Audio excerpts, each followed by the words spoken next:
Let's take a look at with how sad steps, O moon, thou climbest the skies by Sir Philip Sidney. Of course, his sonnet sequence there. Let's listen first. With how sad steps, O moon, thou climbest the skies, how silently, and with how wan a face. What may it be that even in heavenly place that busy archer his sharp arrows tries? Sure, if that long with love acquainted eyes can judge of love, thou feelest a lover's case.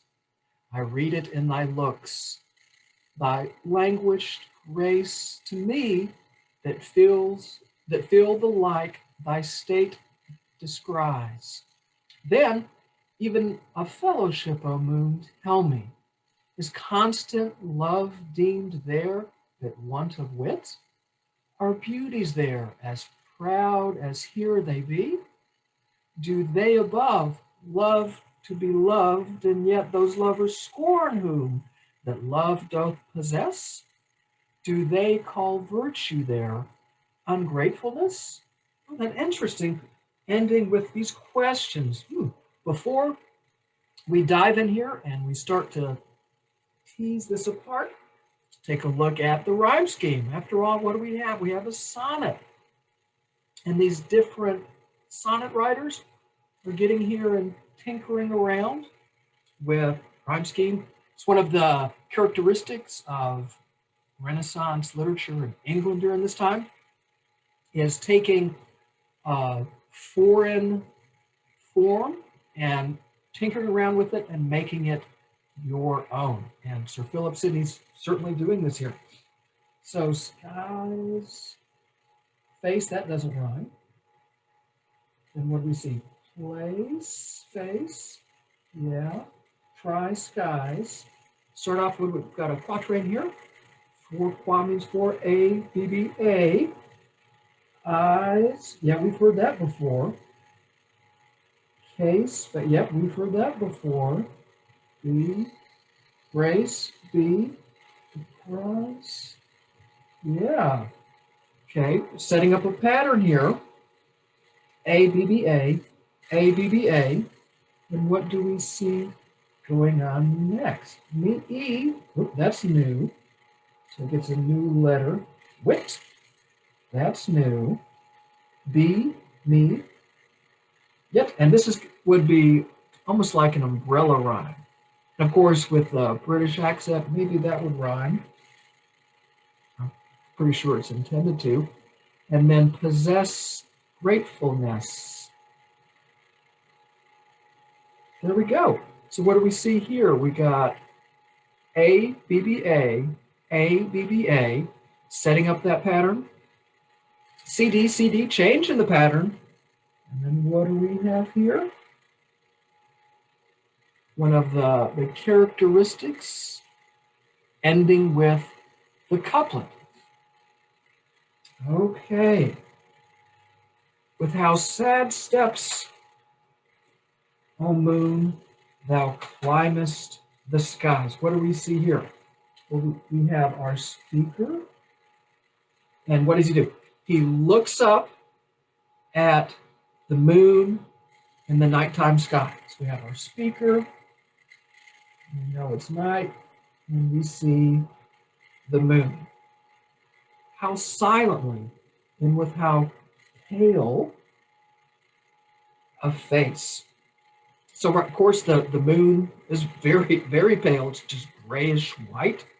And looking right as it's moving up, climbing through the sky, very quiet, very pale. And what may it be that even in heavenly place, that busy archer, who would that be? Cupid, right? His sharp arrow tries, right?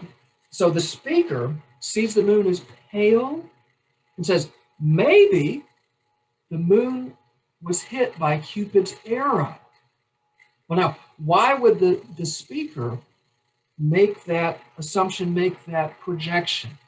Maybe the speaker, right, maybe the speaker, find a place to write over here,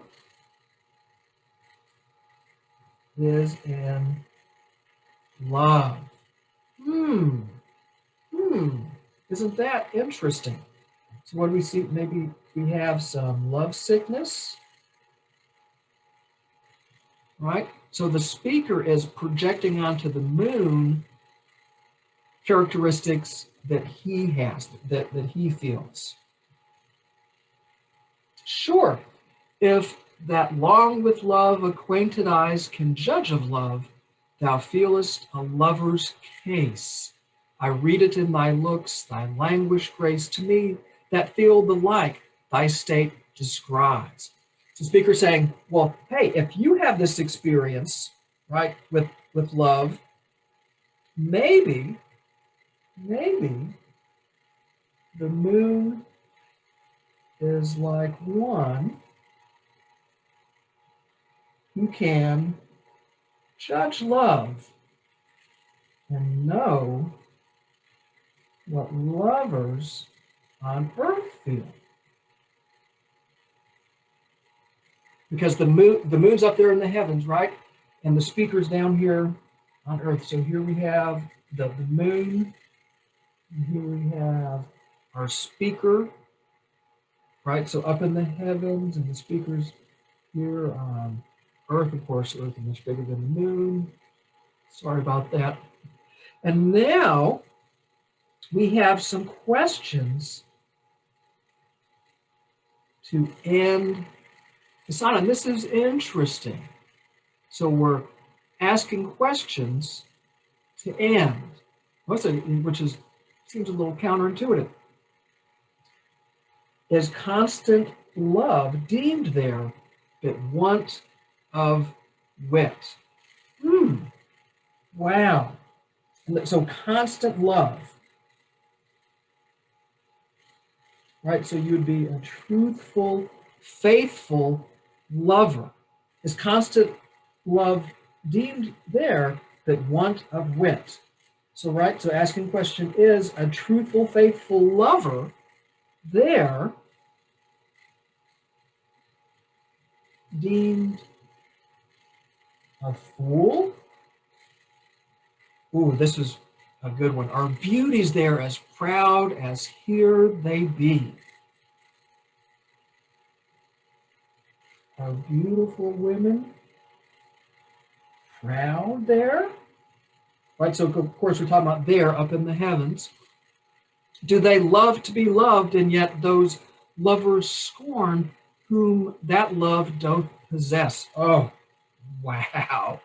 Ooh, Sidney, Sir Sidney, oh, killing it. Right, so he's saying, do women there love to be loved, yet do what? Scorn those who love. Oh, do they call virtue there ungratefulness? What he's saying here is